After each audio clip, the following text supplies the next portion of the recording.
Well, everyone, here we have it, the brand new M5 iPad Pro. Actually, just kidding, this is the M4 iPad Pro. Still my beast of a computer. I use it for literally everything, and in this video we will be unboxing the M5 iPad Pro, which is in here, and doing some preliminary tests because I want to test out three major changes that are different between the M5 iPad Pro and the M4 iPad Pro. They added a couple new chips in here for connectivity, for things being a little bit faster. They added fast charging, which we're going to test out. We have a little fast charging reader that we're going to kind of play with. And then ultimately, is this a faster and a substantial enough upgrade if you are coming from the M4? And if it's not, who should be the one upgrading to this thing? Because the M5 iPad Pro, I think, is going to be a really powerful machine. But let's get this thing unboxed and kind of go from there. But now, before we continue, if you do enjoy videos like this one where we review all things Apple products and the latest and greatest, definitely consider subscribing to the channel. But now, let's unbox the M5 iPad Pro and see exactly what we get. So let's first get this thing out of the box and see exactly what we're dealing with. And in typical Apple fashion, everything is very easy to kind of work with and take out.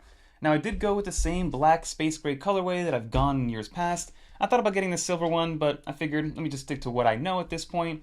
And a little kind of Easter egg here, if you guys, depending on which color you get, the iPad Pro font is going to match that color. But the one that we actually went with the cellular version for the first time ever. This one over here is non-cellular, but we are dealing with the 13-inch M5 Wi-Fi and cellular, and we went with the 1 terabyte model because I wanted to get the 16 gigs of RAM, and I wanted that 10-core CPU and GPU.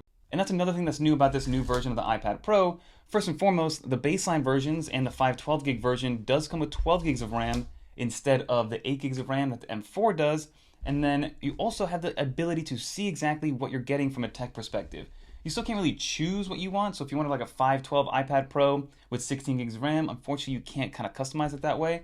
But at least at the checkout screen, it does tell you what you're getting from a CPU, GPU, and RAM standpoint.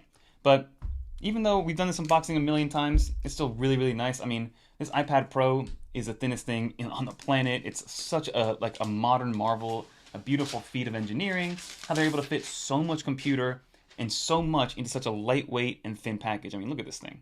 It disappears on the camera, on the top-down camera. If I go like this, you also can't, it won't focus on it because it's so thin. But that is what we get from the iPad Pro. I did go with the regular display. I didn't go with that nano texture display because, again, I'm a big fan of paper-like screen protectors, and that does it for only $40, and you get two of them right there. This isn't a sponsored video, but this is what I use on a daily basis.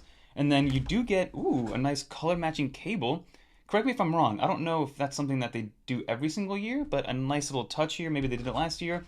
And then you do get a 20-watt charging brick, I believe. Yeah, this one's 20 watts, but something that's interesting, we will test out, is that this iPad does support that fast charging capability. So let's turn this on, set it up, and then start to do our comparisons kind of in real time together to see whether or not the M5 is actually a substantial upgrade versus that M4.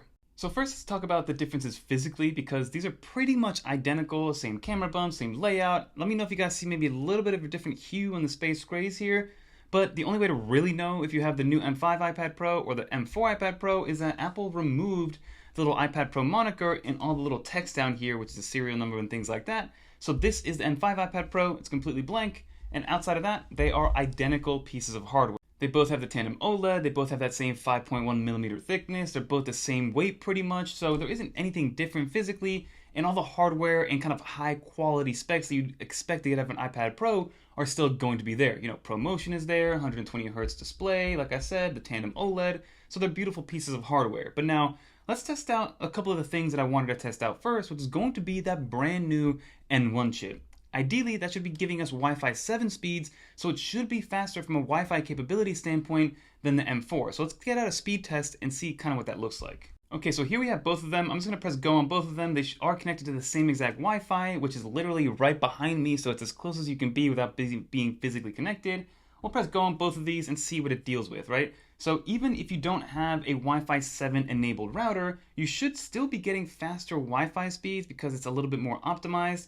Again, as you can see here, maybe it's a tale of two times, or it kind of just depends, and maybe the overall average is a little bit better, but they're both connected to the same IP, both using, I guess they're using a little bit different in terms of which network they're using over here, but you can see that the download speed actually on this iPad Pro, which is the M5 iPad Pro, is slower than the M4 iPad Pro, at least in this current state. Maybe we'll run one more before the video ends, but let's kind of see where it finishes off. We're at about 303 versus 397 for download, and then 150 and 141 So the upload speeds are a little bit better on this one, which has the Wi-Fi 7 speeds. Let's try one more, but let's do it with the actual Ookla app for the speed test. So now let's do round 2 of these tests, which is going to be actually using the speed test application. So we'll do allow while using this app. Let's go to the speed test on this one. So again, this is going to be the M4 iPad Pro. This is the M5 iPad Pro. Wi-Fi is literally right behind me. But if we pull this up just to kind of see where we're getting the host server from, they are from different locations, but if we press go and go, let's see what kind of speeds we're getting. Ideally, again, this has a new N1 chip. It should have Wi-Fi 7 capabilities. Again, out the bat, especially when it first started, we got a little bit higher, but now they're kind of evening out. Let's see how it goes. So we got about 272 over here, and look what we're getting over here. 500s, 570s, 600s, that's incredible actually. That's a huge difference. It could be an outlier, and depending on what type of day you're using and how often you use it, I'm sure there's a ton of different variables that are going to give you a bunch of different numbers. So we're getting 612 download, 212 upload versus 272 download and 100 upload, and my Wi-Fi is up to 1 gig each way. So again, that's just a little test that I wanted to run. You saw when we did it on Safari, the M4 was actually faster. When we did the dedicated app, this one was more than 2x faster. The more you know. Alright, so now we got to do the export LumaFusion test. This will be a great example as to how much better the RAM management is going to be, as well as just how much more powerful and efficient the day-to-day is going to be on the M5 chip versus the M4. So here we have the same exact video file on both of these, right? This is about a 6.5 minute 4K video file. There is some 60 FPS footage, some 30 FPS footage, some slow-mo, some voiceover. Everything is kind of in here, and then we're going to export this in real time and see which one does it faster. Again, in a perfect world, this one should do it at least 10% faster than this one, but let's kind of start this up. So we're going to export these, and we're going to do this at the same exact setting. So you can see we're at 4K, 30 FPS. If you go all the way down, every single setting is exactly the same. And we're doing it in economy to kind of speed this up a little bit. But if you press this at the same time, I'm going to start a timer on my watch, as you guys can see right here. So we're going to do this in 3, 2, 1. We're going to start a timer right here, and we'll see exactly how long this takes. Again, ideally, this one should be a decent amount faster, and as of right now, I guess it is winning by a little bit, and I'm sure the margin will continue to increase as time goes on.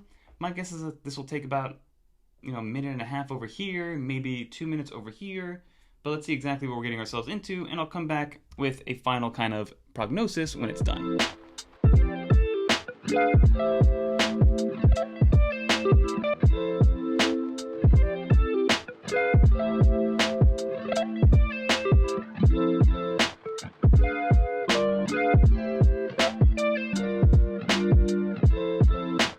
So we're now about 2 minutes and 20 seconds in. The M5 iPad Pro is steadily ahead of the M4 iPad Pro, which is a nice advantage to have because, again, I use these on a daily basis, and when I am exporting video files, every minute that I'm able to save does help out because I'm able to then do more stuff at the end of the day, be able to cram more in. So this is kind of finishing off. My guess that was this was going to be about a minute and a half. It kind of doubled that, but it took, let's see, it's going to take about 2 minutes and 45 seconds to export a 6-minute file, and then over here this one's still continuing to go, so we're going to let it do its thing, and then we'll compare exactly to see how big or how long and what kind of percentage gains we're getting and efficiency gains we're getting with this iPad Pro. As you can see, it's still going. We're now at 3 minutes. It's still pretty impressive. I mean, this is a 6.5 minute video, and it's pretty much exporting at 2x the real-time speed. So it's about to finish, and we are at 3 minutes and 15 seconds. So that's the difference. You save about 30 seconds overall by going with the M5 iPad Pro compared to the M4 iPad Pro, which, again, it's going to be to each their own. If you elongate this, if you're kind of using 8K file footage, if you do make this a much larger file format, then those are going to be some actual gains you're going to get long term. If you're dealing with kind of shorter ones, maybe the 30 seconds isn't super valuable to you, but again, to each their own. And then one more quality of life test that I wanted to do before we get into the charging speeds is going to be read and write speeds of the internal disk space. But what I wanted to test out was the internal speed, because Apple did tout that now the M5 chip with the new neural accelerators, the better RAM management, it's supposed to be just a faster overall connection point internally, giving you about 153 gigs per second internally. So this is what we're dealing with. This is just an application that I've been running. Now, a little caveat here, right? You can see that this iPad is pretty empty when it comes to storage capacity. This one is about 3/4 of the way full, so that might kind of hinder a little bit of the data that we're dealing with, but you can see here that consistently I'm getting a much higher read and write speeds for the M5 iPad Pro, and we'll do a couple more here. So you can see that here I'm at 10,000. You can see that here I'm at 10,500 megabytes per second for write speeds and almost 3,000 for read speeds. If I do it over here, we're getting about half of that, especially on the read side. Read side's only 1200, write speeds are kind of getting closer to the 10,000, but if I continue to do this a couple of times, you can see that it is consistently much faster over here on this iPad, the M5 iPad Pro. If you do kind of average these out, we're going as low as 10,000 and as high as 16,000 for the write speeds. So if we do maybe, let's say 12,000 overall for an average, and here, you know, we got a low one over here, but that was just kind of getting itself going. We're going anywhere from 7,000 to at the highest around 9,000. So that is about a 30% increase in write speeds overall, and the read speeds, we're getting much better read speeds, about twice as much, if not more, depending on which one you're looking at. So this is going to be great for day-to-day use if you are somebody that uses a lot of storage internally and you're moving it around and you're using apps that rely on reading storage in real time, and that's going to help you from a workflow standpoint. And the final test I did want to do was going to be testing out how fast this iPad Pro charges, because again, this one's supposed to be the first iPad with true fast charging, and they do say that you need that 40-watt power adapter, adaptive power adapter that goes to 60 watts, that weird naming moniker, but I'm going to use this. This has a little reader on here. This is a basis charger that I've been using for a while now. I'm going to plug it into the M4 iPad Pro first and see what we're dealing with here. So we are at 65% charge, and I think this one does get to 37 to 39 watts of fast charging overall. You can see here that it is moving between 30 and 34. So it kind of just depends, A, how low your battery is. So if I was at 20% battery, this would probably be coming as fast as around 38 watts overall. And then if this one was obviously lower, then it would probably get to that higher speed. But let's plug it in. So we're getting about 34 watts on the regular M4 iPad Pro. If you unplug it and plug it into the M5 iPad Pro, let's see if we get faster speeds. Again, this charging speed is a little bit higher, or the battery overall is a little bit higher. So the management could be different. As you can see, it is keeping it low. Maybe it's doing some sort of adaptive battery charging, but it should be a faster charge overall compared to the M4 iPad Pro. So the highest that I've seen it go here is actually 46 watts. It kind of showed it for a split second there, if you guys saw that. And I'll do a freeze frame, but again, you can see that there was 44 again.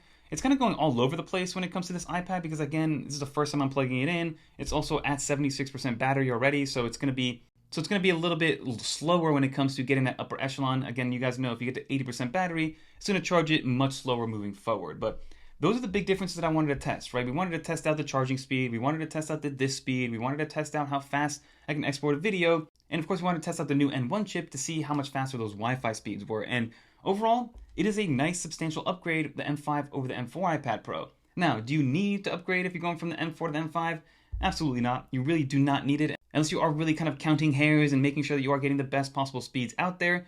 But they are substantial upgrades. So if you are somebody that really works in that upper tier, that upper echelon, you use your iPad Pro as your main computer, and you can really make do with those extra 30 seconds that you get from exporting a LumaFusion video, or just the substantial upgrades that you get to the maybe 20% CPU usage and the better and faster charging. As you can see, we get to 40 watts at that second right there. It really just depends on who you are and how you use your iPad Pro.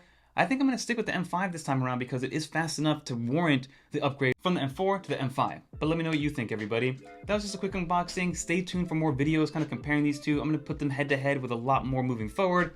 I just want to get this content out to you guys to see if it's worth it or not to get the M5 iPad Pro. And if you are in the market for an M5 iPad Pro or a new one, this is going to be the latest and greatest, and it'll be worth your money. But that'll do it, everybody. If you did make it to the end, leave a little dolphin. And if you guys want to watch more videos like this one, check out one of these videos right here. Until next time, I'm Fernando.